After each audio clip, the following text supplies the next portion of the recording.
So last week during Thanksgiving break here in the States, I was on CNN online reading up on news, and I saw this headline that the actor who played the original White Power Ranger passed away. And he was really young, 49 years old. It looks like he actually committed suicide, which is really tragic and unfortunate. And his name was Jason David Frank, by the way, for anybody who remembers that show, especially kids who grew up in the 90s like myself. And it was such a weird thing to read this article because that show and that character played such a pivotal and symbolic role in my childhood, as I'm sure it did for many of you guys, millennials, maybe even Gen Z viewers watching this video right now. There's certain public figures whose deaths you always remember where you were when you found out the news. Like I remember coming home from school in high school when Michael Jackson died, and it was all over the news and just being shocked, and it was everywhere on TV, like every channel. Whitney Houston, I remember her death. And it's also just certain events, right? Like 9/11, I remember my mom picking me up from school.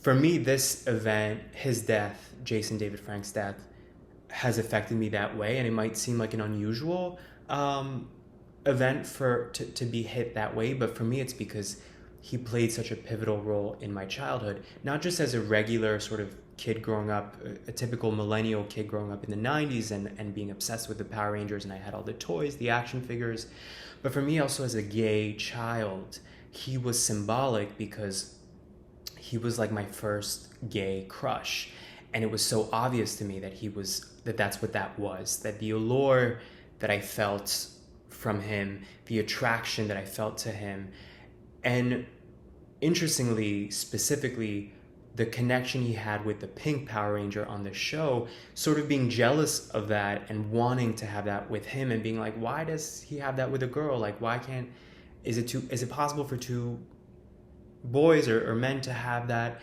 And already thinking about all this stuff at, I guess, age 5 or 6, whenever I guess was watching the Power Rangers in the late 90s. So this death is a weird sort of, I guess, symbol now for me now as a gay adult, thinking it is officially like the end of a chapter, right? That you're no longer a gay child. That chapter is fully closed, so to speak. And also just remembering that longing, right? That longing and that yearning for a connection with a man, knowing that it's not supposed to happen, it's not supposed to be, but it feels so natural to have that desire when you're completely aware of what that means, being a gay child, and knowing that that's what that attraction is, right? When you're a child, you're not thinking about sex, but it's this allure and this longing for this connection, and specifically seeing somebody like that you have a crush on interact with a woman, and sort of like the bitterness of that, or the jealousy, the envy of that, and sort of being reminded of that. So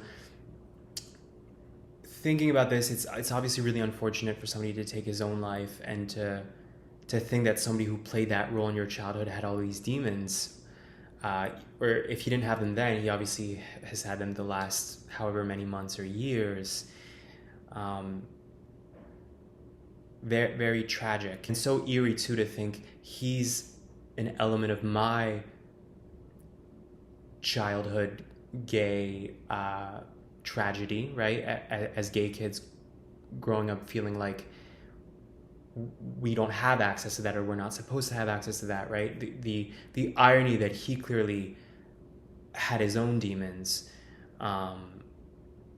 completely unrelated to mine as a kid, like projecting them onto this actor, this character of the White Power Ranger. I'm curious if any of you who also grew up watching this show, or it doesn't have to be this show, any sort of gay symbol for you as a child, if you were one of those kids who was fully aware of his attraction to a public figure, if you've had an instance like this, but also if you specifically watched this show, and you heard this news, if it affected you in a weird kind of way like it did for me.